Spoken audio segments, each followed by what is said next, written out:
हाँ जी, हम लोगों ने स्टार्ट किए थे हमारे एमसीक्यू करने, ठीक है। एफएम के एमसीक्यू हम लोग कर रहे हैं। एफएम के एमसीक्यूज में हम लोगों ने 3 से 4 चैप्टर के एमसीक्यू बना लिए हैं, उसी को आगे कंटिन्यू करते हुए हम लोग आगे बढ़ रहे हैं, ठीक है जी। आज हम लोगों ने जो टॉपिक उठाया है, आज हम लोगों ने टॉपिक उठाया है सबसे पहले लीवरेज। अब ये लीवरेज क्या होता है ठीक है जी, ये लीवरेज क्या होता है उसको हम लोग पढ़ेंगे देखो लीवरेज क्या है, लीवरेज अपने आप में, ठीक है, एक साइंस वर्ड है। जो लीवरेज क्या है, एक साइंस वर्ड है, जिसका मतलब क्या है कि हैवी वेट को मिनिमम फोर्स से धकेलना, हैवी फोर्स को हैवी वेट को मिनिमम फोर्स से धकेलना, हैवी वेट को मिनिमम फोर्स से क्या करना, धकेलना, क्या कहलाता है, लीवरेज कहलाता है। तो ये तो साइंस के अकॉर्डिंग मीनिंग हो गया। हम पढ़ रहे हैं फाइनेंशियल मैनेजमेंट, तो फाइनेंशियल मैनेजमेंट का मतलब में लीवरेज का मतलब क्या होगा, फाइनेंशियल मैनेजमेंट में लीवरेज का मतलब क्या होगा कि using the debt capital, using the debt capital with equity capital, so we can take the benefit of, we can take the benefit of low cost of debt. भी आप लोग क्या करते हैं, डेट कैपिटल को यूज करते हैं equity capital के साथ, ताकि डेट की लो कॉस्ट का बेनिफिट उठाया जा सके। इसको हम लोग फाइनेंशियल मैनेजमेंट में क्या कहते हैं, लीवरेज कहते हैं, ठीक है जी। एक चीज और, दूसरी बात ये होती है कि एक हमारा डिपेंडेंट वेरिएबल होता है और एक हमारा इंडिपेंडेंट वेरिएबल होता है।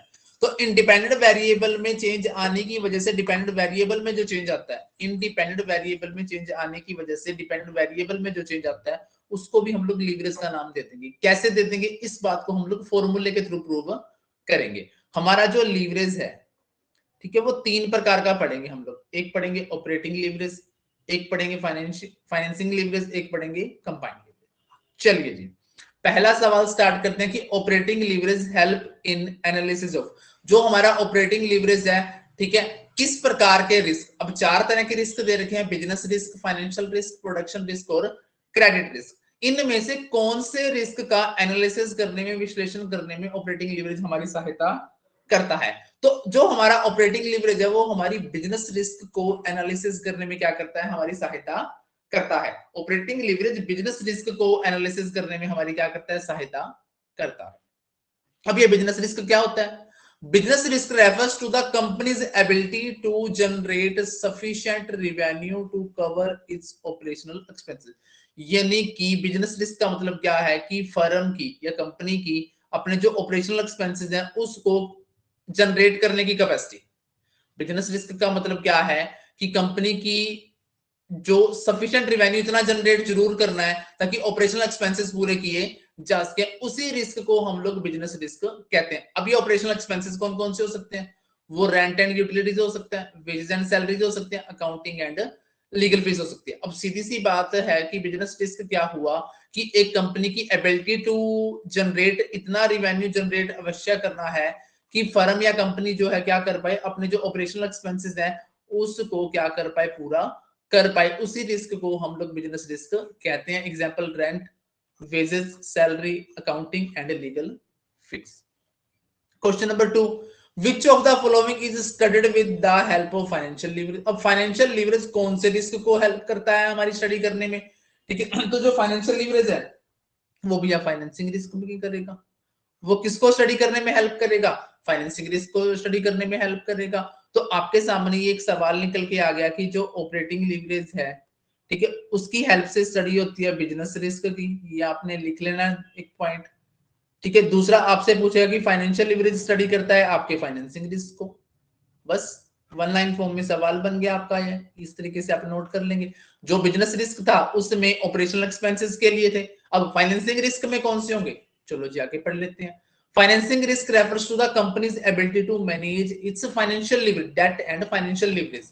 फाइनेंशियल रिस्क में क्या आता है, कंपनी की वो एबिलिटी जिसमें कंपनी अपने डेट को और फाइनेंशियल लिवरेज को मैनेज कर पाती है, उसी रिस्क को हम लोग क्या कहते हैं, फाइनेंशियल रिस्क कहते हैं। उसी रिस्क को हम लोग फाइनेंशियल रिस्क कहते हैं।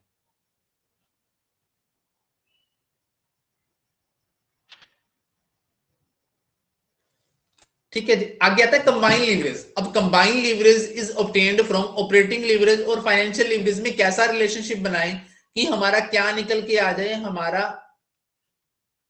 कैसा रिलेशनशिप बनाएं कि हमारा क्या निकल के आ जाए, कंबाइन लीवरेज निकल के आ जाए। ठीक है, अब उससे पहले आपको क्या समझना पड़ेगा, ऑपरेटिंग लीवरेज और फाइनेंशियल लीवरेज। देखो जो ऑपरेटिंग लीवरेज होता है हमारा, जो ऑपरेटिंग लीवरेज होता है ये होता है ड्यू टू फिक्स कॉस्ट। ये किसकी वजह से होता है, due to fix cost, fix cost की वजह से होता है। और ये रिलेशनशिप दिखाता है, ये रिलेशनशिप दिखाता है बिटवीन कंट्रीब्यूशन,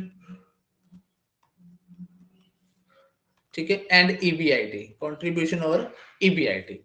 ठीक है, और दूसरा रिलेशनशिप दिखाता है between delta EBIT and delta sales. ठीक है जी, delta EBIT and delta sales. इसी तरह जो हमारा फाइनेंशियल लीवरेज है वो रिलेशनशिप दिखाता है ईबीआईटी ईबीटी के बीच में। ठीक है, दूसरा दिखाएगा हमारा ईपीएस और ईबीआईटी, डेल्टा ईपीएस और डेल्टा ईबीआईटी के बीच में।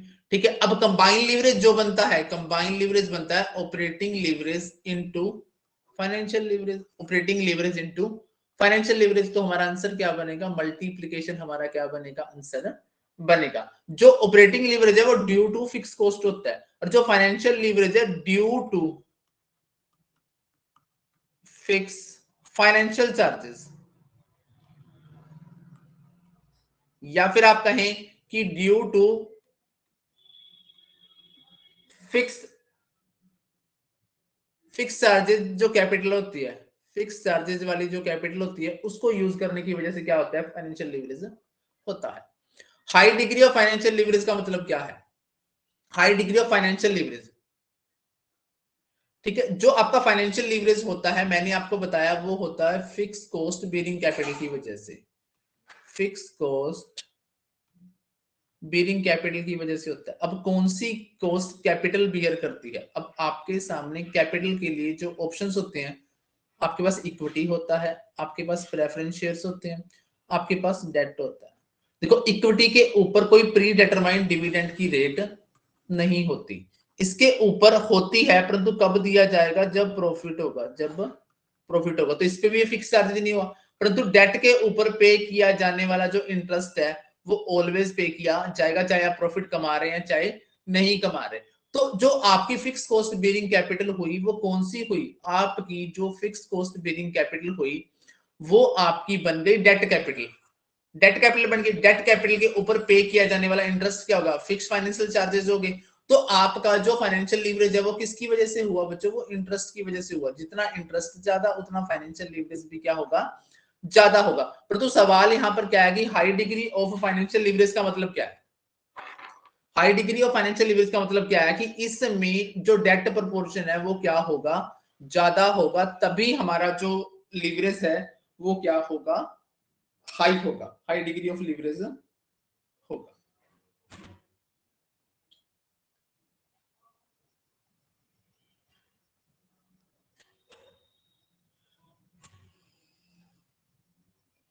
ठीक है जी, आगे क्या है, अगला सवाल क्या कहता है, operating leverage arise because of, operating leverage किस वजह से होता है, मैंने आपको स्टार्टिंग में ही बताया था कि ऑपरेटिंग लीवरेज आपका किस वजह से होता है।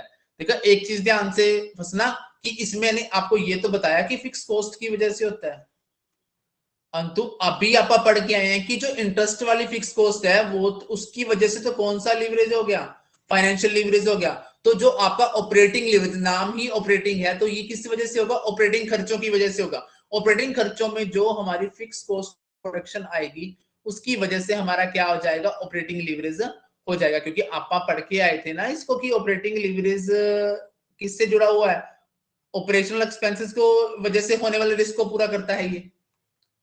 ठीक है, तो ऑपरेशनल एक्सपेंसेस हमारे कौन कौन से थे, बिजनेस को ऑपरेट करने के एक्सपेंसेस थे, तो उसमें आने वाला जो फिक्स खर्चा होगा उसकी वजह से क्या होगा, ऑपरेटिंग लीवरेज होगा। परंतु फिक्स इंटरेस्ट चार्जेस की वजह से तो कौन सा होगा, फाइनेंशियल लीवरेज होगा।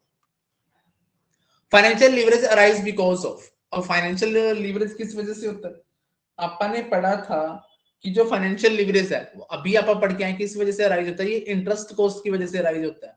किस वजह से अराइज होता है? इंटरेस्ट कॉस्ट की वजह से अराइज होता है। Operating leverage is calculated as, operating leverage के आप लोगों को दो फॉर्मूले हैं, ठीक है। एक तो नॉर्मल ऑपरेटिंग लीवरेज,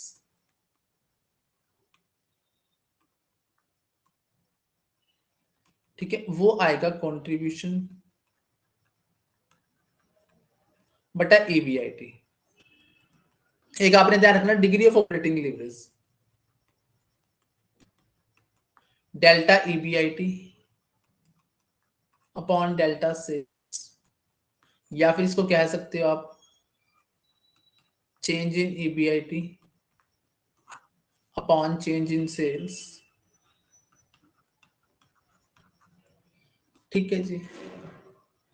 तो यहां पर आपका क्या आएगा कि जो ऑपरेटिंग लीवरेज है वो हमारा कंट्रीब्यूशन बटा ईबीआईटी हो जाएगा। क्या हो जाएगा? कंट्रीब्यूशन बटा ईबीआईटी हो जाएगा। अब आपको जी ये कंट्रीब्यूशन कहां से आ रहा है, ईबीआईटी कहां से आ रहा है? चलिए जी इसका भी एक चार्ट बनता है। सबसे पहले हमारे पास होती है सेल्स, सेल्स में से सबसे पहले हम लोग लेस करते हैं वेरिएबल कॉस्ट, ठीक है। फिर क्या आता है हमारा? कंट्रीब्यूशन। क्या आता है? कंट्रीब्यूशन। कंट्रीब्यूशन में से हम लोग लेस करते हैं fix cost.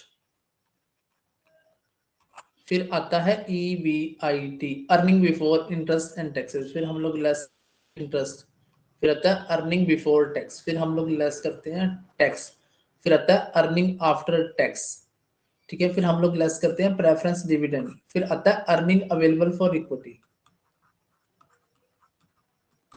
Earning available for equity. Earning available for equity को नंबर ऑफ इक्विटी शेयर से डिवाइड कर देते हैं तो हमारा क्या आ जाता है? ईपीएस आ जाता है। मैंने इसको ए नाम दे दिया, नंबर ऑफ इक्विटी शेयर को मैंने बी नाम दे दिया, तो ए डिवाइड बाय बी क्या बन जाएगा? ईपीएस बन जाएगा। अब आपका जो ऑपरेट ईबीआईटी है इसका दूसरा नाम आप लोगों को ध्यान रखना है, इसका दूसरा नाम है ऑपरेटिंग प्रॉफिट। इसका दूसरा नाम क्या है? ऑपरेटिंग प्रॉफिट, ठीक है। अब फाइनेंशियल लीवरेज किस वजह से होता है? फाइनेंशियल लीवरेज के भी दो फॉर्मूले ध्यान रखने हैं। एक तो ध्यान रखना है नॉर्मल फाइनेंशियल लीवरेज का ईबीआईटी बाय ईबीटी, दूसरा आप लोगों को बताया था delta EPS upon delta EBIT, ठीक है। अब मैंने आपसे कुछ स्लाइड पहले बात की थी स्टार्टिंग की स्लाइड में कि एक हमारा होता है डिपेंडेंट वेरिएबल, ठीक है। एक होता है डिपेंडेंट वेरिएबल, एक होता है इंडिपेंडेंट वेरिएबल। अब इसमें आप इसको कैसे रिलेट करेंगे? इसको आप रिलेट करेंगे अपने इस फॉर्मूले में। हाँ जी, मैंने कहा कि हमारा जो फॉर्मूला होता है वो होता है ये वाला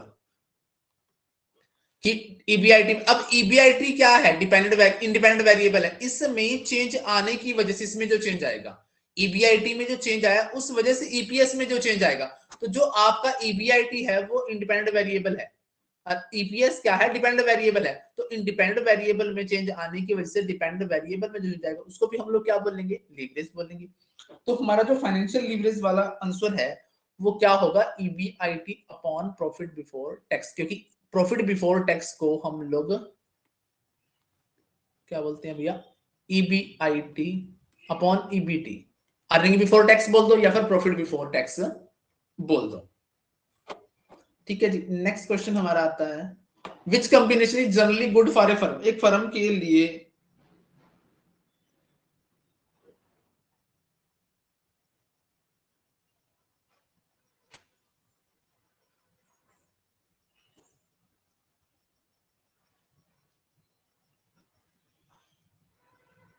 हाँ जी, which combination is generally good for a firm के लिए कौन सा होगा?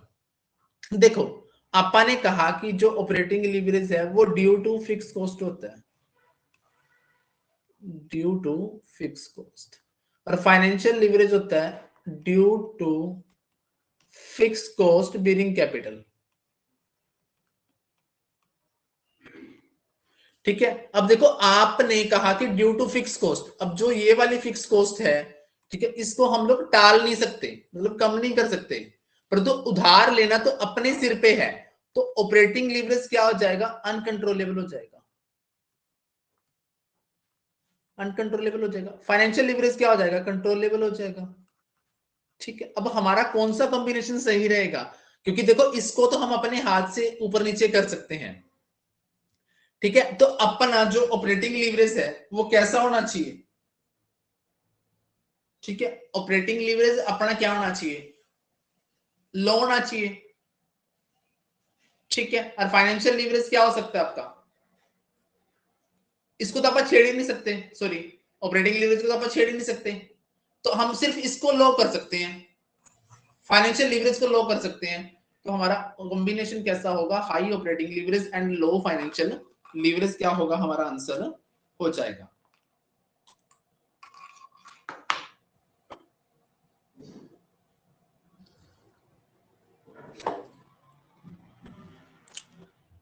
अगला सवाल है कंबाइंड लीवरेज कैसे निकलता है? देखो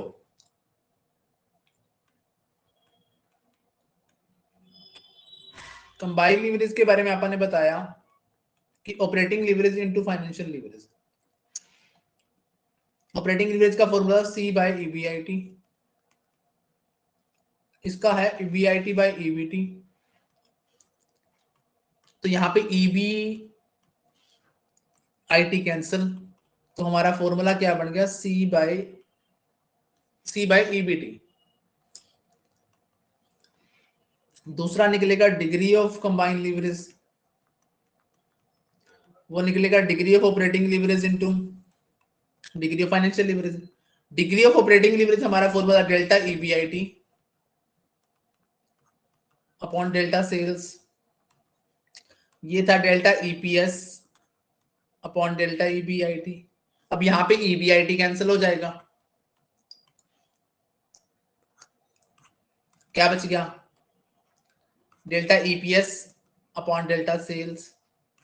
ठीक है, ये दो फॉर्मूले आप लोगों को ध्यान रखने हैं कंबाइंड लीवरेज का, C by EBIT, delta EPS by delta sales. ठीक है, अब अपने पास इस समय कौन सा आंसर बनेगा? इस समय हमारे पास आंसर बनेगा सेल्स और ईपीएस वाला, सेल्स और ईपीएस वाला। अगली बात, कंबाइंड लीवरेज को टारगेट लीवरेज भी कहते हैं, सुपर लीवरेज भी कहते हैं। हाँ जी, अगर फाइनेंशियल लीवरेज जीरो है तो क्या होगा? फाइनेंशियल लीवरेज का मतलब क्या आता है? इंटरेस्ट।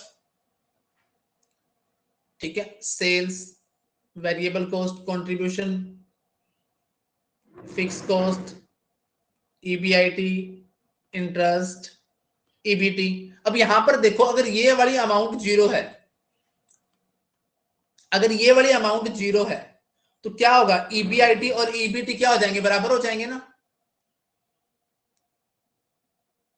ठीक है, अगर ये जीरो है, फाइनेंशियल लीवरेज जीरो है, फाइनेंशियल लीवरेज निकलता कैसे है? फाइनेंशियल लीवरेज हमारा निकलता है ईबी ईबीआईटी अपॉन ईबीटी। ठीक है, अब ये जीरो कैसे होगा? ठीक है, तो जब इंटरेस्ट आपका जीरो होगा, ठीक है, फाइनेंशियल लीवरेज जीरो होगा तो ईबीआईटी और इंटरेस्ट बराबर होंगे। सॉरी, यहां पे मैं जीरो बता गया। ईबीआईटी और इंटरेस्ट क्या होंगे? बराबर होंगे। जब आपका फाइनेंशियल लीवरेज जीरो होगा तो आपका जो ईबीआईटी है और इंटरेस्ट है वो क्या होंगे? बराबर होंगे। वो क्या होंगे? बराबर होंगे। फाइनेंशियल लीवरेज को हम लोग जीरो लेते हैं तो फाइनेंशियल ब्रेक इवन पॉइंट हो जाएगा। फाइनेंशियल लीवरेज जीरो होने का मतलब क्या है? Financial break even point. Financial break even point का मतलब क्या है? कि जहां पर आपके earning before interest and taxes और आपकी इंटरेस्ट अमाउंट क्या है? बराबर है। इस वजह ईबीआईटी क्या हो जाएगा? इंटरेस्ट के बराबर हो जाएगा। बिजनेस रिस्क किसके द्वारा मेजर किया गया था? बिजनेस रिस्क के बारे में अपन ने स्टार्टिंग में ही पढ़ा था कि ये किसके द्वारा मेजर किया गया था? ये बिजनेस रिस्क ऑपरेटिंग लीवरेज से मेजर किया गया था। फाइनेंशियल लीवरेज रिलेशनशिप मेजर करता है। अब फाइनेंशियल लीवरेज के बारे में दो फॉर्मूले आप लोगों को बताए थे मैंने। हाँ जी, एक सेकंड होल्ड करना।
हाँ जी, अगला सवाल है कि financial leverage measure the relationship. Financial leverage का आपको बताया था मैंने कि एक इसका फॉर्मूला होता है ईबीआईटी बाय ईबीटी, एक होता है हमारा delta EPS upon delta EBIT. ठीक है जी। अब यहां पर ईबीआईटी और ईबीटी, ईबीआईटी और ईबीटी ये भी है, ईबीआईटी एंड ईपीएस ये भी है। ठीक है, तो यहां पर हमारे जो आंसर है वो हो सकते हैं दोनों। अगर यहां पे सिर्फ डिग्री लिखा होता, अगर यहां पे डिग्री लिखा होता तो हमारा आंसर बनता ये वाला। अब कुछ नहीं लिखा तो ये दोनों हमारे आंसर हो सकते हैं, पेपर में आपको एक ही मिलेगा। नेक्स्ट है use of preference share capital in capital structure. अगर आप प्रेफरेंस शेयर कैपिटल को यूज करते हो, ठीक है, तो उससे क्या होगा, आपका ऑपरेटिंग लीवरेज बढ़ जाएगा, फाइनेंशियल लीवरेज बढ़ जाएगा, ऑपरेटिंग लीवरेज कम हो जाएगा या फिर फाइनेंशियल लीवरेज कम हो जाएगा। देखो, जो आपकी प्रेफरेंस शेयर कैपिटल है वो आपकी कौन सी कैटेगरी में आती है, फिक्स कॉस्ट बेयरिंग कैटेगरी में, यानी कि वहां पर इसकी डिविडेंड तो इसके ऊपर होता ही है। अगर प्रॉफिट होगा तो आप डिविडेंड देंगे, और उधार ले रखा हो तो इंटरेस्ट भी देंगे। तो इसके आने से आपका जो फाइनेंशियल लीवरेज है वो क्या हो जाएगा, इंक्रीज हो जाएगा।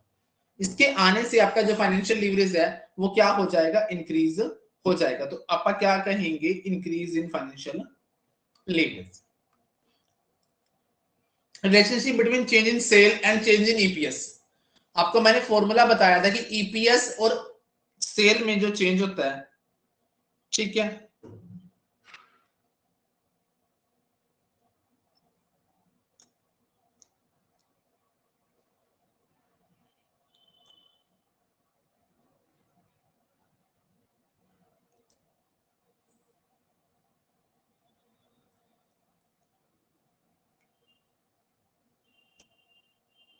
हाँ जी, relationship between sale and EPS. अब आपको देखो ये दो बातें, सेल और ईपीएस अकेले कहां मिले थे भैया, ये आपको मिले थे कंबाइंड लीवरेज में।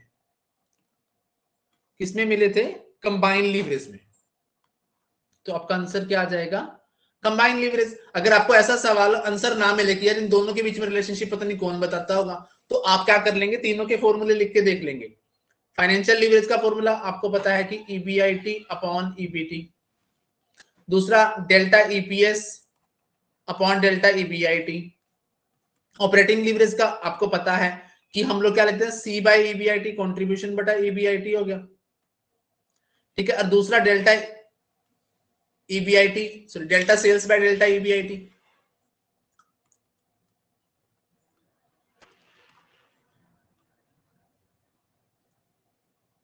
Delta EBIT bye delta sales.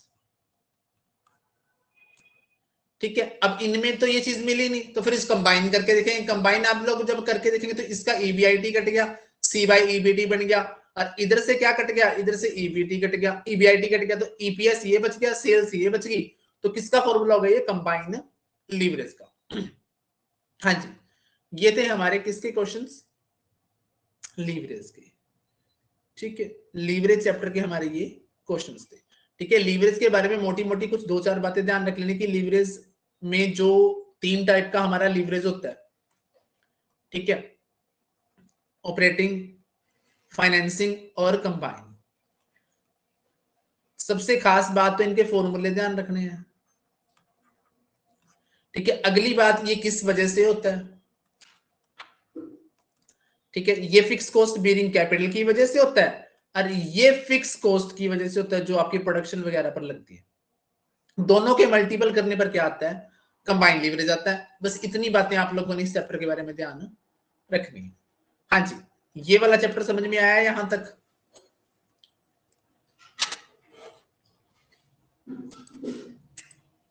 हाँ जी गीता, ओके, अगली फाइल लगाते हैं।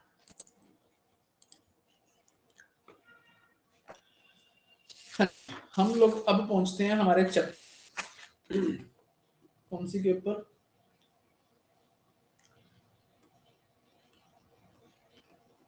हम पहुंचेंगे अब may be cost of capital होगा।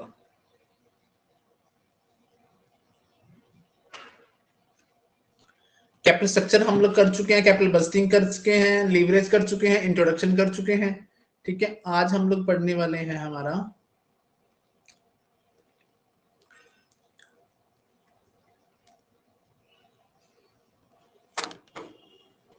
कि हाँ जी, हम लोग स्टार्ट कर रहे हैं हमारा cost of capital. Cost of capital क्या होती है?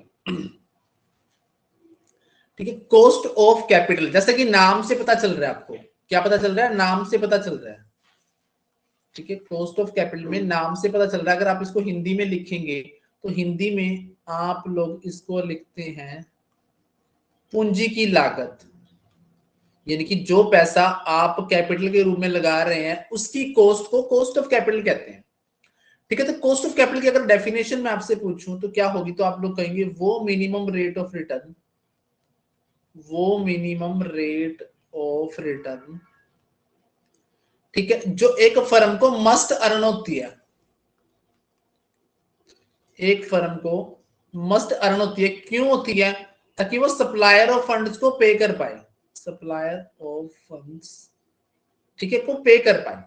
कहता है कॉस्ट ऑफ कैपिटल वो मिनिमम रेट ऑफ रिटर्न होती है जो एक फर्म को अवश्य कमानी पड़ती है ताकि वो जो सप्लायर ऑफ फंड्स हैं उनकी पेमेंट कर पाए। तो यहां पर हमारी जो कॉस्ट ऑफ कैपिटल है वो क्या होगी? देखो, कॉस्ट ऑफ कैपिटल को आप लोग किस नाम से जानते हैं? आपको लोग टारगेट रिटर्न के नाम से भी जानते हैं। ठीक है, टारगेट रिटर्न होगी, स्टैंडर्ड रिटर्न होगी। ठीक है, अब यहां पर इसका मतलब क्या होगा? इसको रिक्वायर्ड रेट ऑफ रिटर्न भी बोलते हैं। ठीक है, तो हमारा आंसर यहां पर क्या बनेगा? Cost of capital refers to the required rate of return. Cost of capital too is required rate of return. ठीक है, अब हम लोग जो कॉस्ट ऑफ कैपिटल निकालते हैं, कॉस्ट ऑफ कैपिटल निकालते हैं सोर्सेज की। सोर्सेज कौन से? Of funds. अब सोर्सेज ऑफ फंड्स कौन कौन से होंगे आपके? Equity, debt, preference share, retained earning. तो इसका मतलब क्या हुआ? इस चैप्टर में हम लोग क्या पढ़ सकते हैं? हम लोग पढ़ सकते हैं cost of equity, cost of debt, cost of preference share, cost of retained earning. अब ये तो हो गई specific cost of a source. ये क्या हो गई? Specific cost of a source.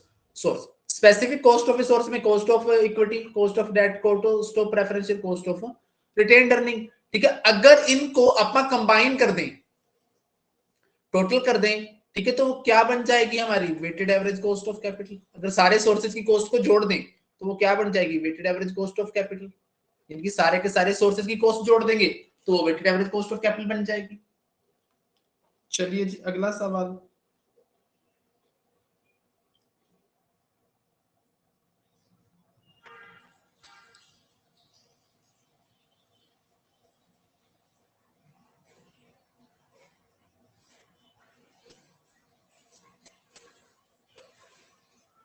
हाँ जी, नेक्स्ट सवाल है हमारा, विच of the following source of fund has an implicit cost?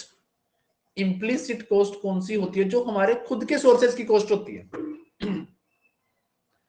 देखो, एक हमारी होती है, चलो, स्पेसिफिक कॉस्ट जो किसी पर्टिकुलर सोर्स की कॉस्ट होगी। एक होती है हमारी हिस्टोरिकल कॉस्ट जो बीत गई, जो कॉस्ट हो चुकी है उसको आप लोग लिखेंगे तो वो हिस्टोरिकल कॉस्ट कहलाएगी। एक होती है आपकी फ्यूचर कॉस्ट जो आप इन फ्यूचर करने वाले हैं। एक होती है आपकी इम्प्लिसिट कॉस्ट जो खुद के सोर्सेज की कॉस्ट होती है। एक होती है आपकी एक्सप्लिसिट कॉस्ट जो आउटसाइड पर्सन को पे की जाती है इन कैश, वो तो एक्सप्लिसिट होती है। जो आउटसाइडर को पे की जाए वो तो एक्सप्लिसिट होगी। खुद के सोर्सेज की, ठीक है, ऑन सोर्सेज यानी कि अपने साधनों की लागत जो कहलाती है वो इम्प्लिसिट कॉस्ट कहलाती है। अब विच of the following source of fund has an implicit cost of capital? इनमें से कौन से साधन की जो लागत है वो इम्प्लिसिट कॉस्ट होती है? इम्प्लिसिट कॉस्ट को आप लोग अपॉर्चुनिटी कॉस्ट के नाम से भी जानते हैं। तो वो कौन से साधन की लागत होगी? वो रिटेन्ड अर्निंग की होगी। क्यों होगी? क्योंकि रिटेन्ड अर्निंग को अगर आप कहीं और भी इन्वेस्ट करो, ठीक है, तो वहां से आप लोग क्या कमा सकते हैं, कुछ कमा सकते हैं जो आप नहीं कमा रहे, इसी वजह से आपको उसकी क्या पड़ रही है, अपॉर्चुनिटी कॉस्ट। अपॉर्चुनिटी कॉस्ट ही हमारी क्या होती है, इम्प्लिसिट कॉस्ट ऑफ कैपिटल कहलाती है। नेक्स्ट है which following has the high cost of capital. इनमें से सबसे ज्यादा कॉस्ट किसकी आती है, सबसे ज्यादा कॉस्ट होती है भैया, सबसे महंगा सोर्स ऑफ फाइनेंस हमें पड़ता है इक्विटी कैपिटल पड़ता है। सबसे महंगा सोर्स ऑफ फाइनेंस हमें कौन सा पड़ता है, इक्विटी पड़ता है। ठीक है, रिटेन्ड अर्निंग को आप लोग केआर से डिनोट करते हैं, किससे, केआर से। Cost of capital for government security, अब जो गवर्नमेंट सिक्योरिटी है उनके लिए कॉस्ट ऑफ कैपिटल कौन सी होगी भैया, गवर्नमेंट सिक्योरिटी जो होती है, हमारी दो तरह की सिक्योरिटीज होती हैं, एक तो होती है रिस्क फ्री, एक होती है रिस्क वाली। अब सरकारी सिक्योरिटीज हैं तो कौन सी होंगी, वो risk free rate of interest. Risk free rate of interest कहते हैं किसकी, गवर्नमेंट सिक्योरिटीज को। कॉस्ट ऑफ कैपिटल है जो गवर्नमेंट सिक्योरिटीज की, उसको आप लोग risk free rate of interest के नाम से जाना जाता है। ठीक है जी,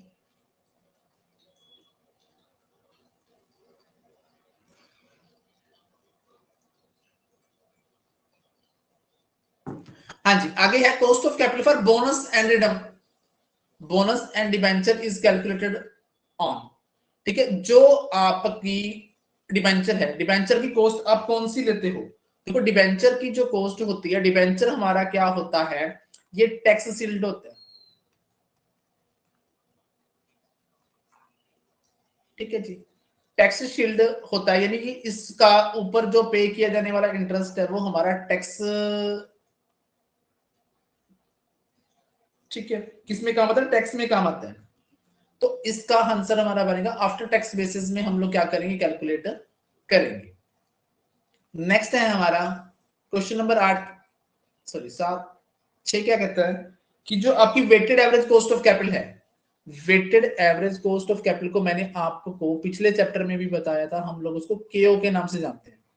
किस नाम से जानते हैं, के ओ के नाम से जानते हैं।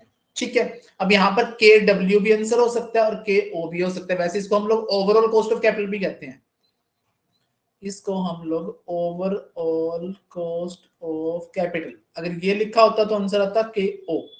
ठीक है, परंतु ओवरऑल कॉस्ट ऑफ कैपिटल का ही नाम क्या है, weighted average cost of capital है, तो के डब्ल्यू से डिनोट कर दिया, तो हमारे आंसर क्या बनेंगे, दोनों आंसर बन जाएंगे। विच of the following cost of capital require tax adjustment. अब टैक्स एडजस्टमेंट कौन सी कैपिटल में होती है भैया, इसमें तो होती नहीं है, तो सबसे बाद में होती है। प्रेफरेंस डिविडेंड भी टैक्स काटने के बाद दिया जाता है। ठीक है, तो हमारा आंसर क्या आएगा, टैक्स एडजस्टमेंट, टैक्स बेनिफिट और टैक्स एडजस्टमेंट किसमें होती है, कॉस्ट ऑफ डिवेंचर में होती है, क्योंकि इसके ऊपर पे किया जाने वाला जो इंटरेस्ट होता है वो हमें टैक्स बेनिफिट देता है। क्या देता है, टैक्स बेनिफिट देता है, उतनी अमाउंट पर हमारा क्या नहीं लगता, टैक्स नहीं लगता, जितनी अमाउंट हम एज ए इंटरेस्ट पे कर देते हैं। Most expensive source of fund कौन सा है, मोस्ट एक्सपेंसिव, नए इक्विटी शेयर इशू करना, नए प्रेफरेंस शेयर इशू करना, नए डेट इशू करना, या फिर रिटेन करना। ठीक है, तो इसमें से सबसे जो एक्सपेंसिव सोर्स ऑफ फाइनेंस रहेगा आपका नए इक्विटी शेयर इशू करना रहेगा। नए इक्विटी शेयर इशू करने पर आपको प्रोस्पेक्टस छपाना पड़ेगा, ठीक है, फिर कॉल्स करनी पड़ेगी, ठीक है, आपको प्रमोटर अपॉइंट करना पड़ेगा, सारी बातें करनी पड़ेगी, थोड़ा महंगा पड़ेगा। मार्जिनल कॉस्ट क्या होती है, देखो मार्जिनल कॉस्ट आपने पढ़ी हुई है कि एडिशनल जब आप करते हैं, ठीक है, कोई एडिशनल यूनिट यूज करने से टोटल में जो चेंज आता है, एडिशनल यूनिट यूज करने से टोटल में जो चेंज आता है उसको आप क्या कहते हैं, मार्जिनल कॉस्ट। क्या, तो यहां पर सेल लगाने से आएगा, ठीक है, या एडिशनल फंड लगाने से आएगा, या फिर एडिशनल इंटरेस्ट से आएगा, या फिर नन ऑफ द। अब जब आप एडिशनल फंड यूज करने करेंगे उसकी टोटल कॉस्ट में जो चेंज आएगा उसको आप क्या बोलेंगे, मार्जिनल कॉस्ट ऑफ कैपिटल बोलेंगे। टोटल कैपिटल, टोटल कॉस्ट में जो चेंज आया, एडिशनल फंड यूज करने से टोटल कॉस्ट ऑफ कैपिटल में जो चेंज आया उसको आप लोग बोलेंगे मार्जिनल कॉस्ट बोलेंगे। नेक्स्ट सवाल है हमारा, which in the in case the firm is all equity finance, सारी की सारी इक्विटी फाइनेंस है,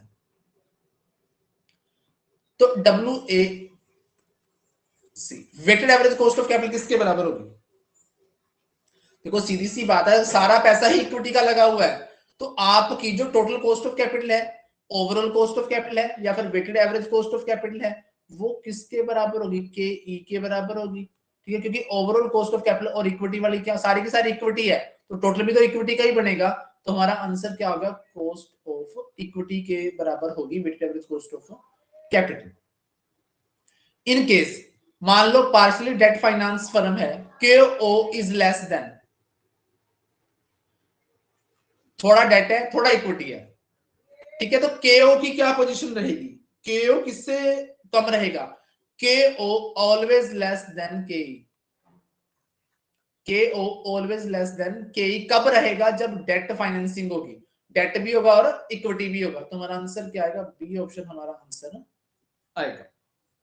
next, in order to calculate weighted average cost of capital, capital weight may be based on, भी अगर आपने weighted average cost of capital निकालनी है तो आप वेट किस किस हिसाब से दे सकते हैं, मार्केट वैल्यू के हिसाब से, टारगेट वैल्यू के हिसाब से, या फिर बुक वैल्यू के हिसाब से। हम लोग जो वेट हैं वो तीनों वैल्यूज के हिसाब से दे सकते हैं, मार्केट वैल्यू के हिसाब से भी, टारगेट वैल्यू के हिसाब से भी, और बुक वैल्यू के हिसाब से भी दे सकते हैं। नेक्स्ट है, firms cost of capital is the average cost of, firm की जो कॉस्ट ऑफ कैपिटल होती है वो किसकी एवरेज होती है, वो किसकी एवरेज होती है।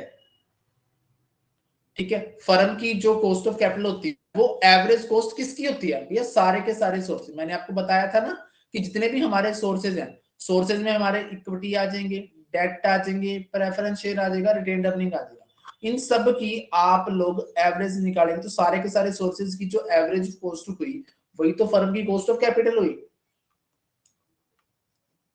नेक्स्ट है, an implicit cost of increasing proportion of debt is, an implicit cost of increasing proportion of debt, अगर आपके डेट का प्रोपोर्शन बढ़ता है, अगर अपन ने कैपिटल स्ट्रक्चर में पढ़ा था कि अगर हमारे डेट का प्रोपोर्शन बढ़ता है, डेट का प्रोपोर्शन क्या हो गया आपके कैपिटल स्ट्रक्चर में बढ़ गया, तो इसका उसकी इंप्लिसिट कॉस्ट क्या पड़ेगी, इंप्लिसिट आपको पता है कि कौन सी कॉस्ट होती है, अपॉर्चुनिटी कॉस्ट होती है, या फिर खुद के सोर्सेज की कॉस्ट को आप लोग क्या कहते हैं, इंप्लिसिट कॉस्ट कहते हैं।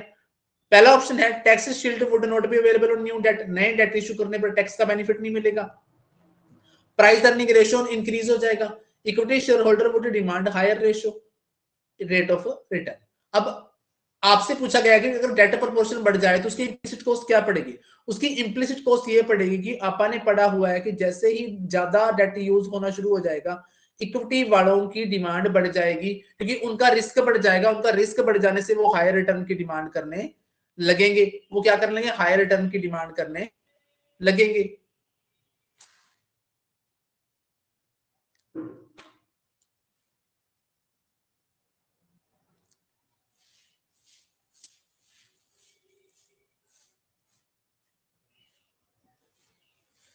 हाँ जी, नेक्स्ट है cost of redeemable preference share. देखो सबसे पहली बात तो आप लोगों को ये ध्यान रखना कि जितने भी हमारे सोर्सेज ऑफ फाइनेंस हैं, जैसे कॉस्ट ऑफ इक्विटी है, ठीक है, कॉस्ट ऑफ डेट है, उनकी कॉस्ट को हम लोग दो दो पार्ट में कैटेगराइज करेंगे, एक होंगे हमारे रिडीमेबल और एक होंगे इरिडीमेबल।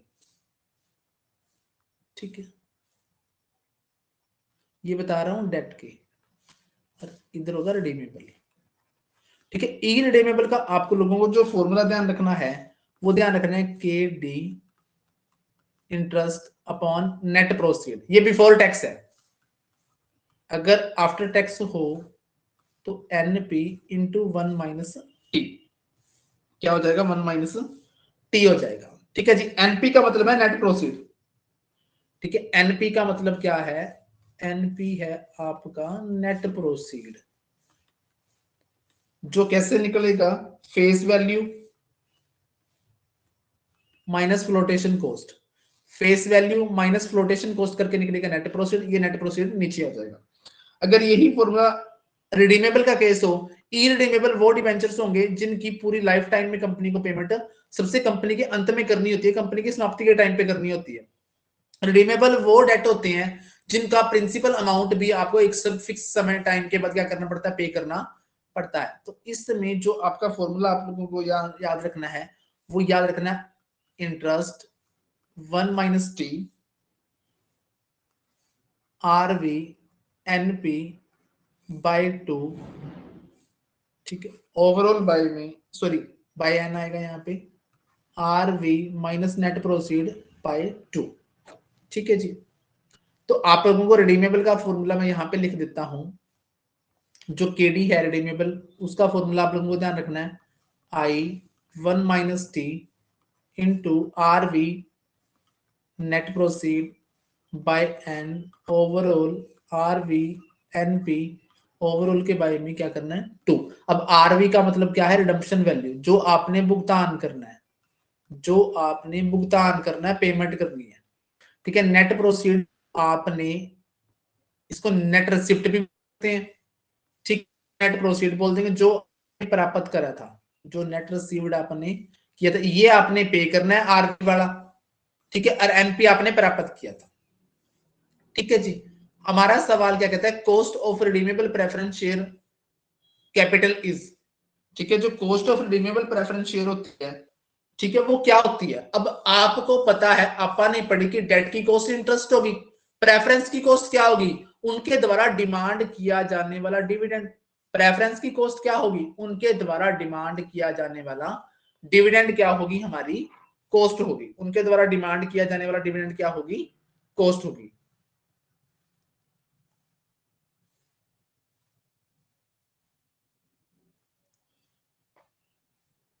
हाँ जी, cost of redeemable preference share capital क्या होगी, उनके द्वारा डिमांड किया जाने वाला रेट ऑफ डिविडेंड। 16 नंबर सवाल में क्या कहता है कि which of the following is true, retained earning are cost free, external equity cheaper than internal equity, retained earning are cheaper than external equity. अब इनमें से सच्ची बात कौन सी है, नेक्स्ट है retained earning are costlier than external equity.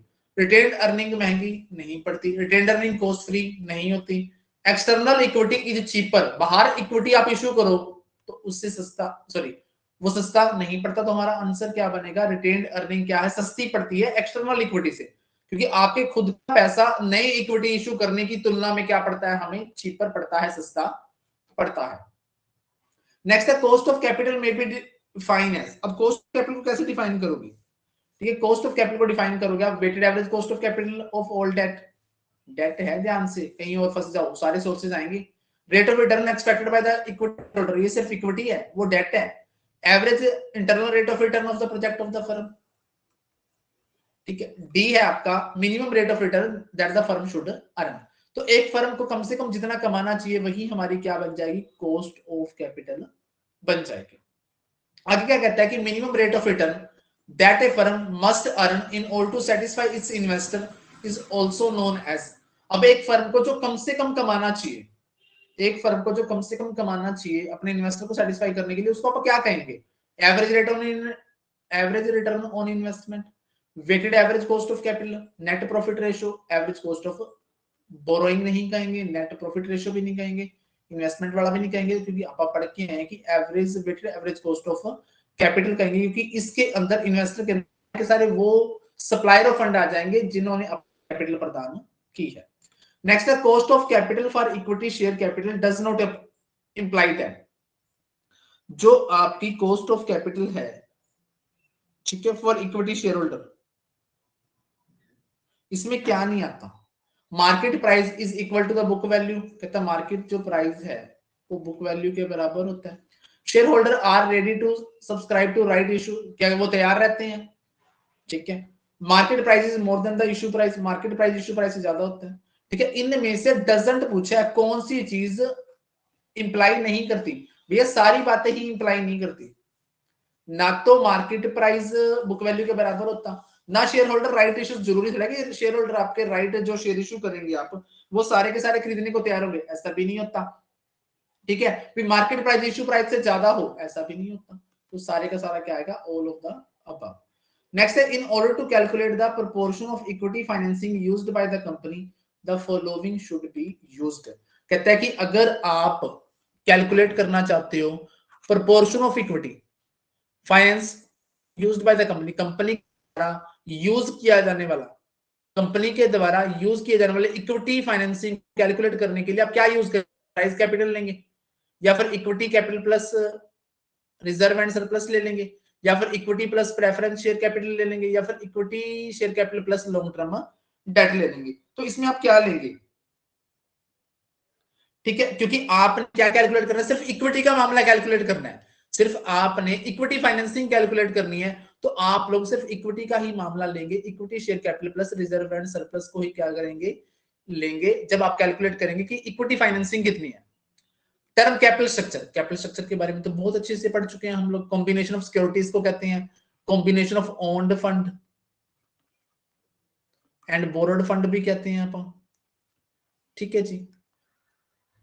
तो इसका ऑप्शन क्या बनेगा हमारा, इसका ऑप्शन बनेगा, इसके अंदर हम लोग इक्विटी भी लेते हैं, प्रेफरेंस शेयर भी लेते हैं, कैपिटल भी, लॉन्ग टर्म डेट भी लेते हैं। तो अपन ने पढ़ा था कि इक्विटी, प्रेफरेंस शेयर और लॉन्ग टर्म डेट, ठीक है। इक्विटी में अपने रिजर्व एंड सरप्लस भी आ जाएंगे।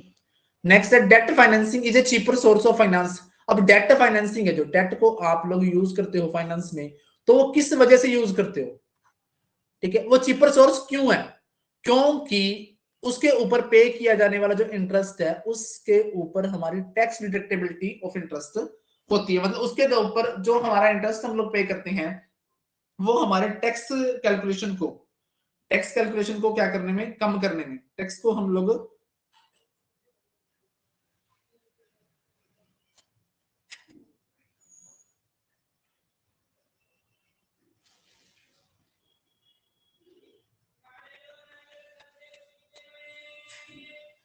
हाँ जी, तो टैक्स डिडक्टिबिलिटी ऑफ इंटरेस्ट मिलती है।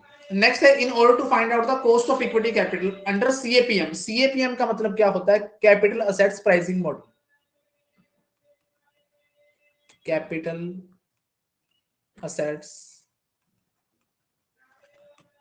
प्राइसिंग मॉडल, ठीक है जी, सीएपीएम में, ठीक है। In order to find out the cost of equity capital under CAPM which of the following is not required. किस चीज की आवश्यकता नहीं होती, किस चीज की आवश्यकता नहीं होती। इसमें हम लोग जो फॉर्मूला यूज करते हैं, आप लोगों को ध्यान रखना है, के ई निकलती है R F plus beta R M R F. ये फॉर्मूला हमारा रखता है कॉस्ट ऑफ इक्विटीज बराबर है risk free securities plus beta होता है रिस्क फैक्टर, आर एम का होता है rate of market portfolio minus risk free security. देखो बीटा चाहिए, आपने लिख दिया जी बीटा चाहिए, मार्केट रेट ऑफ रिटर्न चाहिए, जी चाहिए, risk free rate of return चाहिए, जी चाहिए। तो क्या नहीं चाहिए, ठीक है, हमें क्या नहीं चाहिए, हमें market price of equity shares नहीं चाहिए, क्योंकि बाकी बातें तो सारी की सारी आपने मेरे साथ मिलकर पढ़ ली कि कौन कौन सी बातें चाहिए। आपने कहा जी बीटा फैक्टर ये रहा हमें चाहिए, ठीक है, रिस्क फ्री वाली आप कहोगे जी ये चाहिए, मार्केट रेट ऑफ रिटर्न आप कहोगे जी ये चाहिए। तो क्या नहीं चाहिए हमें, हमें नहीं चाहिए market price of equity shares, हमें नहीं चाहिए। Tax rate is relevant and important for calculation of specific cost of capital. इनमें से किस साधन की कॉस्ट को कैलकुलेट करने में जो टैक्स रेट है वो रेलिवेंट और इंपॉर्टेंट रोल प्ले करती है। इनमें से किस साधन की कॉस्ट को कैलकुलेट करने में टैक्स रेट क्या करती है, इंपॉर्टेंट रोल प्ले करती है। देखो इंपॉर्टेंट रोल उसी में प्ले करेगी जिसमें हमें टैक्स बेनिफिट मिलेगा। अब आपको पता है कि टैक्स बेनिफिट किसमें मिलता है, टैक्स बेनिफिट आप सभी को पता है कि किसमें मिलता है, डिवेंचर में मिलता है, ठीक है। नेक्स्ट क्वेश्चन है एडवांटेज ऑफ डेट फाइनेंसिंग। अब डेट को फाइनेंस करने का एडवांटेज क्या होता है, अब डेट को फाइनेंस करने का एडवांटेज क्या होता है, इंटरेस्ट इज टैक्स डिडक्टेबल, बिल्कुल सही है। Weighted average cost of capital कम हो जाती है, बिल्कुल सही है। इससे ओनर का कंट्रोल खत्म नहीं होता, बिल्कुल सही है। तो हमारा आंसर क्या आएगा, ऑल ऑफ द अबव आएगा। तो डेट को फाइनेंस करने का एडवांटेज हमारा क्या है, वो ये है कि इसमें हमारी cost of capital, overall cost of capital कम हो जाती है, ठीक है। इंटरेस्ट इज टैक्स डिडक्टेबल होता है, इसमें हमारा जो कंट्रोल है, वो जो मालिकों का नियंत्रण है, वो कम नहीं होता, ठीक है जी। हाँ जी, अब इसके बारे में कुछ छोटी छोटी सी बातें हैं जो हम लोग पढ़ लेते हैं, ठीक है। मैंने आपको कॉस्ट ऑफ डेट के बारे में बता दिया था कि कॉस्ट ऑफ डेट को हम लोग दो पार्ट में बांटेंगे, एक इरिडीमेबल एक रिडीमेबल, यहां लिखते हैं, ठीक है। तो आपने मेरे साथ मिलके जो इरिडीमेबल था, ठीक है, उसका फॉर्मूला मेरे साथ लिखा था। हम लोग अब ये डेट की बात कर रहे हैं, आपने लोगों ने लिखा था इंटरेस्ट बाय एनपी, ये बिफोर टैक्स है, ठीक है। दूसरा लिखेंगे इंटरेस्ट अपॉन एनपी 1 - टी, ये आफ्टर टैक्स है, ठीक है जी। अब एनपी आप लोगों को बताया था कि नेट प्रोसीड होता है, नेट प्रोसीड कैसे निकलता था आपको बताया था, ठीक है, ये बताया था कि face value minus flotation cost. ठीक है जी, ये तो डेट का मामला हो गया। अब डेट के बाद बारी आ जाती है हमारी, ठीक है, डेट के बाद बारी आ जाती है प्रेफरेंस की। ये सबकी कॉस्ट कैलकुलेट करने के फॉर्मूले हम लोग बता, ठीक है। इसमें भी हम लोग पहले इरिडीमेबल का केस देखेंगे। इरिडीमेबल में इसमें हम लोग केपी निकालेंगे, कॉस्ट ऑफ प्रेफरेंस शेयर निकालेंगे, डिविडेंड पर शेयर, ठीक है, बटा में नेट प्रोसीड, एनपी वही रहेगा, ठीक है। और रिडीमेबल का इसमें हम लोग पढ़ लेंगे। रिडीमेबल का इसमें कॉस्ट ऑफ प्रेफरेंस शेयर निकलेगी डिविडेंड प्लस रिडम्पशन वैल्यू, ठीक है, minus net proceed upon N, यहां पर redemption value minus net proceed by 2। यहां पर रिडीमेबल का रह गया था, डेट का रिडीमेबल रह गया। डेट का रिडीमेबल आप लोग लिखेंगे के डी, ठीक है, into 1 minus T plus redemption value minus net proceed upon N, by में redemption value minus net proceed by 2। ये रिडीमेबल का हो गया, ये रिडीमेबल का, ये रिडीमेबल का, ठीक है। अब बारी आती है इक्विटी की। इक्विटी के बारे में कौन से फॉर्मूले आप लोगों को ध्यान रखने हैं? हाँ जी, पहला आप लोगों ने ध्यान रखना है इक्विटी का नॉर्मल फॉर्मूला ध्यान रखना है, के ई अपॉन डी आई, ठीक है, बाय पी जीरो कह दो, यहां पे नेट प्रोसीड ही बोलेंगे इसको, ठीक है। के या कॉस्ट ऑफ इक्विटी है, डी आपका क्या है, एनुअल डिविडेंड है, और पी जीरो क्या है, आपकी मार्केट वैल्यू ऑफ डिविडेंड है। क्या बोलेंगे, मार्केट वैल्यू ऑफ डिविडेंड, ठीक है। एक इनका ग्रोथ मॉडल, ग्रोथ मॉडल में हम फॉर्मूला रहेगा, वो रहेगा D I P zero plus G, जो भी आपकी ग्रोथ रेट दे रखी होगी, ठीक है। जी कांस्टेंट ग्रोथ रेट बोलते हैं, क्या बोलते हैं, कांस्टेंट ग्रोथ रेट, ठीक है जी। तीसरा हमारा आता है अर्निंग यील्ड मेथड।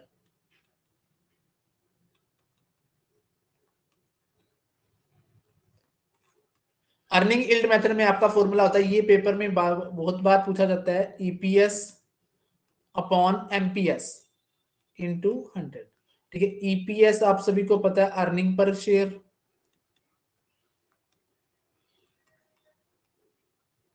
ठीक है। एमपीएस आपको पता है, मार्केट प्राइस पर शेयर,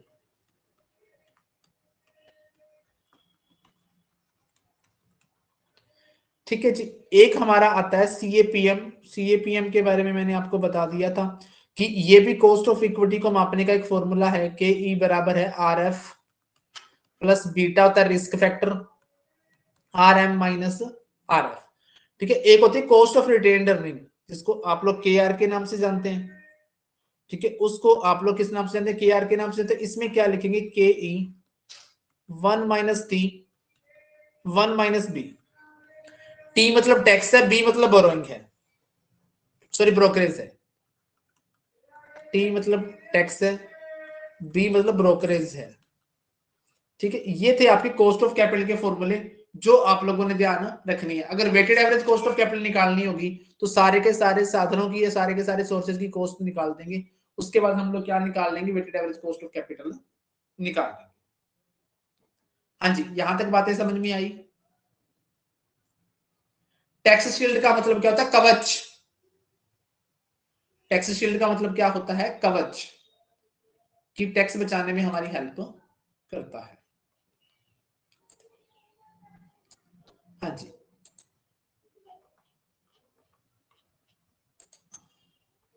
ओके। आगे हमारा चैप्टर आता है वर्किंग कैपिटल। अब वर्किंग कैपिटल के बारे में तो आपको पता है कि क्या होता है वर्किंग कैपिटल, ठीक है। वर्किंग कैपिटल हमारे क्या होती है, भी डे टू डे ऑपरेशंस को पूरा करने के लिए, डे टू डे ऑपरेशंस को पूरा करने के लिए हमें जो फंड नीड होता है वो हमारा क्या कहलाता है, वो वर्किंग कैपिटल कहलाता है। डे टू डे ऑपरेशंस को पूरा करने के लिए हमें जो फंड नीडेड होता है उसको हम लोग कहते हैं वर्किंग कैपिटल। ये दो प्रकार का होता है, एक होता है ग्रोस, एक होता है नेट।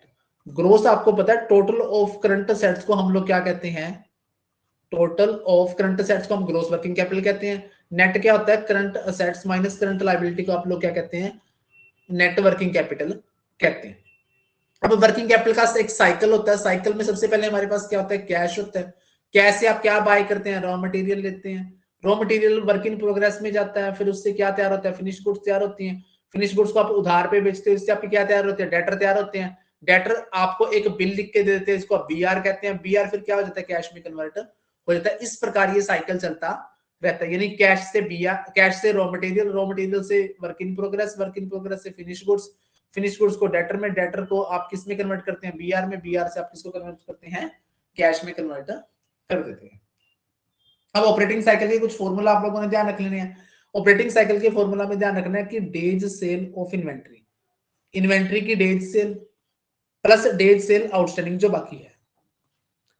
फॉर्मूला 365 बटा purchase into average inventory plus कर देंगे 365 बटा receivable into average account receivable. ये फॉर्मूला आप लोगों ने ध्यान रख लेना, सम टाइम एक्सटेट वगैरह में पूछ लिया जा सकता है। 365 by purchase into average inventory plus कर देंगे 365 बाय एवरेज रिसीवेबल, यानी कि रिसीवेबल वाली गुणा एवरेज अकाउंट रिसीवेबल से, परचेज वाली गुणा एवरेज इन्वेंट्री से। उसके बाद एस्टिमेशन, वर्किंग कैपिटल का एस्टिमेशन, ऑपरेटिंग एस्टिमेशन मेथड, ये अपन ने लिख दिया कि ऑपरेटिंग साइकिल का मतलब क्या होता है, cycle of raw material to work in progress to finish goods to account payable and finally to cash. ये तो वही साइकिल के बारे में बात कर रहा है। Working capital estimated cost of goods sold, ठीक है। Operating cycle by 365 plus desire cash and bank balance. R M stock का मतलब क्या है कि estimated production unit into per unit cost of R M raw material into कर देंगे ब्रैकेट में raw material holding period by में 365 days. Work in progress estimated production into per unit cost of work in progress minus raw material 100% plus कर देंगे labour 50%, overhead कर देंगे 50%, into कर देंगे WIP work in progress period by में 365 days. अब finish goods के बारे में आ जाएगी, लिखेंगे एस्टिमेटेड प्रोडक्शन इनटू करेंगे पर unit cost of goods produced into करेंगे ब्रैकेट में finish goods holding period by में 365 डेज। अकाउंट रिसीवेबल का मतलब क्या है, estimated production into selling price into bracket में कलेक्शन पीरियड बटा में 365 days. Account payable estimated production into per unit of raw material cost into में ब्रैकेट में पेमेंट पीरियड बाय में 365 डेज, ठीक है। ये इसके बेनिफिट वगैरह हैं, हम लोग पढ़ चुके हैं। हाँ जी, पहला सवाल है management of working capital implies trade off between. जो आपका मैनेजमेंट ऑफ वर्किंग कैपिटल है, ठीक है, वो किस चीज के बीच में ट्रेड ऑफ करता है, ठीक है। देखो वर्किंग कैपिटल जो हमारी होती है, आपा ने कहा कि डे टू डे ऑपरेशंस को पूरा करने के लिए हमें जो फंड नीडेड होता है उसको आप लोग क्या कहते हैं, वर्किंग कैपिटल कहते हैं। अब वो किनके बीच में ट्रेड ऑफ करेगी, ठीक है। अब ये दो चीजों के बीच में ट्रेड ऑफ करेगी। अगर ये ज्यादा होगी तो हमारे पास लिक्विडिटी ज्यादा होगी।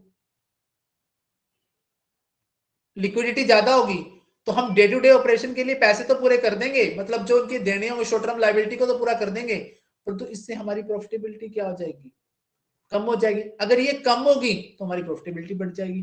तो ये किस किस चीज के बीच में ट्रेड ऑफ करती है, ये लिक्विडिटी और प्रॉफिटेबिलिटी के बीच में क्या करती है, ट्रेड ऑफ करती है। ये लिक्विडिटी और प्रॉफिटेबिलिटी के बीच में ट्रेड ऑफ करती है। अगला सवाल है gross working capital is equal to. अब आपकी जो ग्रॉस वर्किंग कैपिटल है,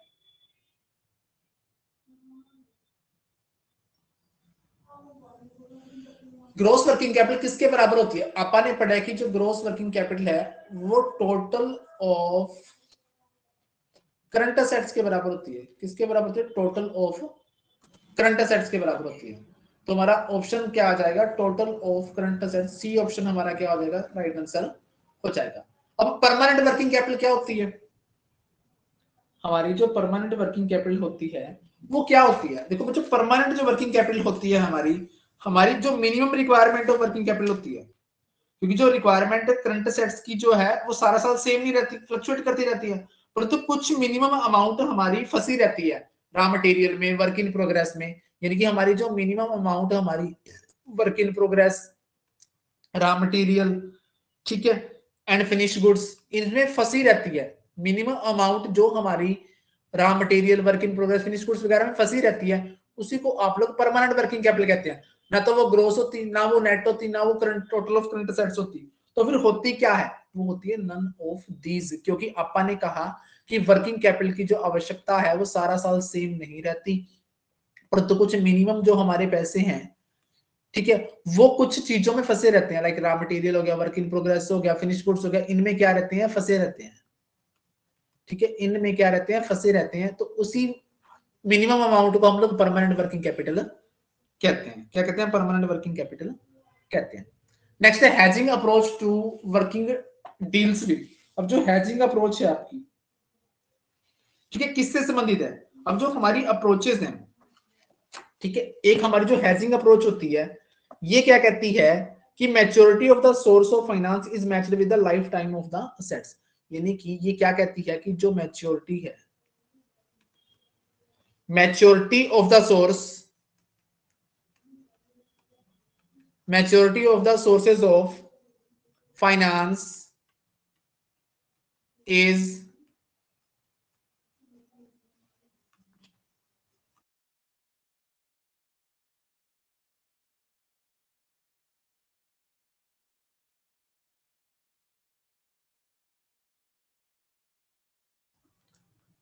हाँ जी, maturity of the sources of finance is matched with the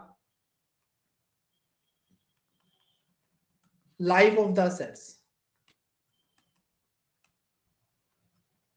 ठीक है, ये क्या कहते हैं कि जो सोर्सेज, जिस सोर्सेज से पैसा उधार लिया है, वो असेट्स ऑफ द लाइफ से मैच होना चाहिए। ठीक है, तो जो हैजिंग अप्रोच है किससे डील करती है? Hedging approach to working deal with the financing of current assets. किसकी फाइनेंसिंग से संबंधित है ये? Financing of current assets. ठीक है, फाइनेंसिंग ऑफ करंट असेट्स से संबंधित है। इसका एक ग्राफ होता है, ठीक है। ये क्या कहती है? जो वर्ड हैज है, जो वर्ड हैज है, हम लोग इसको यूज करते हैं, हैज वर्ड को, सेफ और सिक्योरिटी के लिए, सेफ और सिक्योरिटी। तो हैजिंग अप्रोच क्या कहेगी कि आपने जितनी भी फाइनेंसिंग करनी है, ठीक है, आपने जितनी भी फाइनेंसिंग करनी है, करंट असेट्स को जितना पोर्शन फाइनेंस करना है, वो आपने लॉन्ग टर्म सोर्सेज से करना है। किससे करना है? लॉन्ग टर्म सोर्सेज से करना है। किससे करना है? लॉन्ग टर्म सोर्सेज से करना है। ठीक है, यानी कि जो फिक्स पोर्शन है किसका? करंट असेट्स का फिक्स पोर्शन, करंट असेट्स का जो फिक्स पोर्शन है वो आपने लॉन्ग टर्म सोर्सेज से क्या करना है? फाइनेंस करना है। इसका ये ग्राफ रहता है, ये फिक्स रहता है हमारा, ठीक है, टेम्परेरी ऐसे चलती है, ठीक है, अगर नीडेड हो तो, जरूरत पड़ने पर टेम्परेरी बढ़ जाती है। नेक्स्ट है, in which of the following the permanent working capital is finance by long term sources of fund. अब परमानेंट वर्किंग कैपिटल को आप long term sources of finance से कौन सी अप्रोच में फाइनेंस करते हो? परमानेंट वर्किंग कैपिटल को, ठीक है, कौन सी अप्रोचेस से फाइनेंस करते हो? ठीक है, कौन सी अप्रोच में परमानेंट वर्किंग कैपिटल को आप लॉन्ग टर्म सोर्सेज से फाइनेंस करते हो? अभी तो पढ़ के आए आप। हैजिंग अप्रोच में हम लोग क्या करते हैं? परमानेंट वर्किंग कैपिटल को long term sources of finance से क्या करते हैं? फाइनेंस करते हैं। ठीक है, जो कंजर्वेटिव अप्रोच है, ठीक है, जो कंजर्वेटिव अप्रोच है, ये रिस्क नहीं उठाती। कंजर्वेटिव का मतलब क्या होता है? पुरानी सोच, मतलब ट्रेडिशनल, ठीक है, ट्रेडिशनल वाली। ये अप्रोच क्या कहती है कि आपको टोटल फंड है, जो जितना भी आपने फंड है, टोटल फंड है जो, ठीक है, कहां से लेना है? लॉन्ग टर्म सोर्सेज से लेना है। ये रिस्क नहीं लेती, ठीक है, कहां से लेना है? लॉन्ग टर्म से लेना है, किसी प्रकार का कोई रिस्क नहीं उठाती। अग्रेसिव वाले क्या कहती है कि आपने फाइनेंस कहां से ले लेना है? शॉर्ट टर्म सोर्सेज से ले लेना है। ठीक है, ये ज्यादा उतावली है, जो एकदम से अग्रेसिव होकर डिसीजन लेती है। ठीक है, इसमें पढ़ा कि जो करंट असेट्स का फिक्स पोर्शन है वो लॉन्ग टर्म से, टेम्परेरी आप शॉर्ट टर्म से ले सकते हो। ये अग्रेसिव वाली शॉर्ट टर्म सोर्सेज से फाइनेंस को, कंजर्वेटिव कहते हैं अभी आपने फंड सारे का सारा लॉन्ग टर्म सोर्स लेना है। ठीक है, अगला सवाल आता है नेगेटिव वर्किंग कैपिटल का क्या मतलब है? नेगेटिव वर्किंग कैपिटल कब हो जाएगी? जब आप क्या करोगे? लॉन्ग टर्म फंड आपने यूज किया लॉन्ग टर्म सेट्स के लिए, ये बात तो ठीक है। लॉन्ग टर्म फंड आपने यूज किया करंट सेट्स के लिए, ये बात भी सही है। शॉर्ट टर्म फंड आपने यूज किया करंट असेट्स के लिए भी सही है, परंतु जब आप शॉर्ट टर्म फंड यूज करते हो फिक्स असेट्स के लिए तब आपकी वर्किंग कैपिटल क्या चली जाएगी, नेगेटिव चली जाएगी। तब आपकी वर्किंग कैपिटल क्या चली जाएगी, नेगेटिव चली जाएगी। Positive working net working capital का क्या मतलब है, ठीक है, पॉजिटिव वर्किंग कैपिटल का क्या मतलब है, पॉजिटिव वर्किंग कैपिटल का मतलब ये है कि जब आप करंट असेट्स को पार्टली फाइनेंस करते हो out of long term sources से, ठीक है, जब करंट असेट्स को आप पार्शियली क्या करते हो, लॉन्ग टर्म सोर्सेज से फाइनेंस करते हो, तब आपकी वर्किंग कैपिटल क्या रहती है, पॉजिटिव रहती है।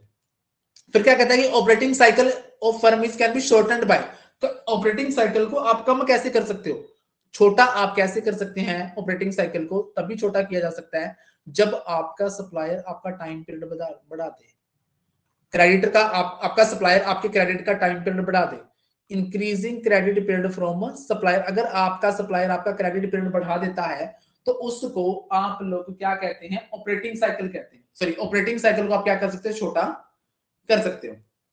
नेक्स्ट है विच of the following doesn't usually effect working capital requirement को क्या नहीं करता, इफेक्ट नहीं करता, इनमें से कौन सा, ठीक है, इंपैक्ट नहीं करता वर्किंग कैपिटल रिक्वायरमेंट को। देखो आपा ने पढ़ा कि operating leverage due to fix cost होता है, फाइनेंशियल लीवरेज जो होता है आपका, ठीक है, फाइनेंसिंग लीवरेज आपका किस वजह से होता है, फिक्स कॉस्ट बेयरिंग कैपिटल की वजह से होता है। तो आपके जो वर्किंग कैपिटल की आवश्यकता है इसमें से इसको कोई भी इंपैक्ट नहीं करता, ना तो ऑपरेटिंग करे और ना ही फाइनेंसिंग लीवरेज करे, इनमें से कोई भी लीवरेज इंपैक्ट नहीं करता। नेक्स्ट है which of following is not a feature of current assets. देखो शॉर्टर लिक्विडिटी होती है, कंट्रोलेबल होती है, ठीक है, रेलिवेंट भी होती है, सिर्फ लॉन्गर लाइफ नहीं होती। विच of the following is not a feature of current assets की फीचर कौन सी नहीं होती, लॉन्गर लाइफ इसकी फीचर नहीं होती। नेक्स्ट है net operating cycle increases, net operating cycle कब बढ़ाया जा सकता है, मोर रॉ मटेरियल परचेज करके, क्रेडिटर को जल्दी पेमेंट करके, goods are sold in shorter period, ठीक है, गुड्स आर सोल्ड इन थोड़े समय में बेच के, आपने क्या करना है, नेट वर्किंग ऑपरेटिंग साइकिल को क्या करना है, बढ़ाना है, तो आप ज्यादा रॉ मटेरियल खरीद लेंगे और आपके क्रेडिटर की अर्लियर पेमेंट करेंगे बाद में, ठीक है, तो शॉर्टर पीरियड कर देंगे तो वो कम हो जाएगा, तो आपका आंसर क्या आएगा, बोथ ए एंड बी करके आप नेट ऑपरेटिंग साइकिल को इंक्रीज कर सकते हैं। नेक्स्ट है विच of the following is determinant, होता है फैक्टर अफेक्टिंग, ये क्या होता है, फैक्टर अफेक्टिंग जो आपकी वर्किंग कैपिटल को इंपैक्ट करता है, जो आपकी वर्किंग कैपिटल को इंपैक्ट करता है वो कौन सा हो सकता है, ठीक है, वो production capacity, depreciation policy, tax policy, ठीक है, वो क्या हो सकता है, ठीक है, कहता है इनमें से कौन सा इंपैक्ट करता है, यहाँ पे पॉलिसी नहीं आया, यहाँ पे शेड्यूल आएगा, ठीक है, तो आपका जो प्रोडक्शन शेड्यूल है वो आपके वर्किंग कैपिटल को इंपैक्ट करता है। अभी किस समय में आप लोग क्या कर रहे हैं, प्रोडक्शन को, रॉ मटेरियल को फिनिश गुड्स में, फिनिश गुड्स से डेटर बीआर और कैश में कन्वर्ट कर रहे हैं। Gross operating cycle is defined as,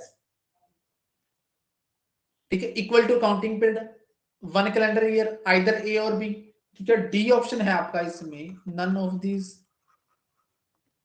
ठीक है, जो आपका ग्रोस वर्किंग ऑपरेटिंग साइकिल होगा वो किसके बराबर होगा, अकाउंटिंग पीरियड के, एक कैलेंडर ईयर के, या फिर दोनों में से ए और बी में से, ठीक है, या फिर नन ऑफ दिस, तो आपका आंसर बनेगा किसी के बराबर वो नहीं होता, क्योंकि वो छोटा भी तो हो सकता है, जो ऑपरेटिंग साइकिल है वो छोटा भी तो हो सकता है। नेक्स्ट है management of working capital deals with, अब मैनेजमेंट ऑफ वर्किंग कैपिटल आपा ने पढ़ा था कि वो किससे डील करता है, शॉर्ट टर्म लिक्विडिटी, क्योंकि आपा ने पढ़ा था कि भैया जो हमारा इन्वेस्टमेंट डिसीजन होता है उसके दो पार्ट हम लोग करते हैं, शॉर्ट टर्म से डील करने वाले को हम लोग मैनेजमेंट ऑफ वर्किंग कैपिटल बोलते हैं, लॉन्ग टर्म से डील करने वाले को हम लोग क्या बोलते थे भैया, लॉन्ग टर्म से डील करने वाले को हम लोग बोलते थे कैपिटल बस्टिंग, क्या बोलते थे, कैपिटल बस्टिंग। नेक्स्ट है विच of the following is not included in operating cycle में हम किसको शामिल नहीं करते, रॉ मटेरियल को करते हैं, फिनिश गुड्स को करते हैं, क्रेडिटर पेमेंट पीरियड को करते हैं, किसको शामिल नहीं करते, फिक्स असेट्स के लेवल को हम लोग ऑपरेटिंग साइकिल में शामिल नहीं करते। नेक्स्ट है working capital is defined as excess of, अगर नॉर्मली वर्किंग कैपिटल किस रूप में हम डिफाइन करते हैं, current assets over current liability, current assets over current liability को हम लोग क्या कहते हैं, वर्किंग कैपिटल कहते हैं। नेक्स्ट है deferral period refers to the credit period allowed by. Deferral period का मतलब क्या होता है, कौन सा क्रेडिट पीरियड जो किसके द्वारा अलाउ किया जाए। डेफरल पीरियड जो होता है वो क्रेडिट पीरियड आपको आपके सप्लायर ऑफ फंड के द्वारा क्या किया जाता है, अलाउ किया जाता है। सप्लायर ऑफ फंड आपके क्या होते हैं, क्रेडिटर होते हैं।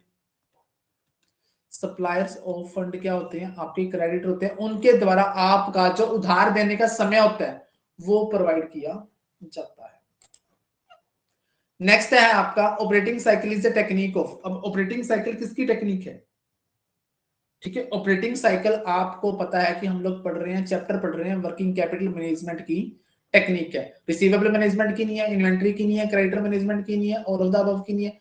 ऑपरेटिंग साइकिल किसमें पढ़ते हैं, ऐसे आप वर्किंग कैपिटल मैनेजमेंट में। नेक्स्ट है operating cycle is equal to inventory conversion plus operating cycle is equal to inventory conversion plus, इसमें क्या प्लस करेंगे हम लोग, ठीक है। किसको प्लस करेंगे, receivable conversion period minus creditor deferral period, यानी कि पहले वाले में से दूसरा घटा के हम लोग प्लस कर देंगे। यानी कि हम लोग क्या लिख सकते हैं, ऑपरेटिंग साइकिल जो है हमारा, ठीक है, हम लोग लिखेंगे इन्वेंट्री कन्वर्जन प्लस ब्रैकेट में receivable conversion minus creditor referral, ये जोड़ के ये आपका आ जाएगा operating cycle. Permanent working capital कौन सी होती है, परमानेंट वर्किंग कैपिटल के बारे में बताया था कि वो मिनिमम अमाउंट जो हमारे करंट असेट्स में फंसी रहती है, लाइक रॉ मटेरियल, WIP और फिनिश गुड्स, इनमें फंसी रहती है, तो उसको आप लोग क्या कहते हैं, परमानेंट वर्किंग कैपिटल कहते हैं। Minimum level of current assets को आप लोग क्या कहते हैं, परमानेंट वर्किंग कैपिटल कहते हैं। नेक्स्ट है working capital management involve financing management of. Working capital जो मैनेजमेंट है आपकी, ठीक है, इन्वॉल्व, इसमें फाइनेंसिंग किसकी फाइनेंसिंग आती है, इसमें किसकी फाइनेंसिंग आती है, इसमें हम लोग करंट असेट्स की फाइनेंसिंग को पढ़ते हैं। किसकी फाइनेंसिंग को पढ़ते हैं, करंट असेट्स की को। Which of the following is classified as current liability. अब करंट लायबिलिटी, इन्वेंट्री तो आपकी करंट असेट्स है, सिक्योरिटीज भी करंट असेट्स है, इन्वेस्टमेंट भी असेट्स है, तो प्रोविजन फॉर टैक्स हमारी क्या बन जाएगी, करंट लायबिलिटी बन जाएगी। नेक्स्ट है current liability are those obligation which are generally to be discharge in 1 year. एक साल में जिसे आप पे करेंगे, ठीक है, वो आपकी क्या कहलाएगी, करंट लायबिलिटी कहलाएगी।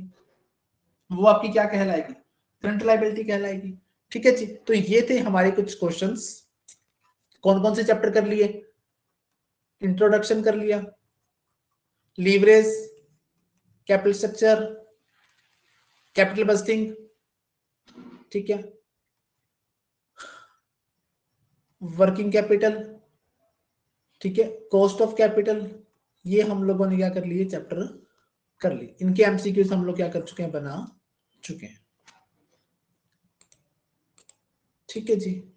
चलिए जी, ये समाप्त हुआ हमारा 6 चैप्टर का सफर। जो इंपॉर्टेंट 6 चैप्टर थे, एक चैप्टर रह गया डिविडेंड, उसके एमसीक्यू कर, ठीक, फिर आपसे मुलाकात हम लोग करेंगे जी।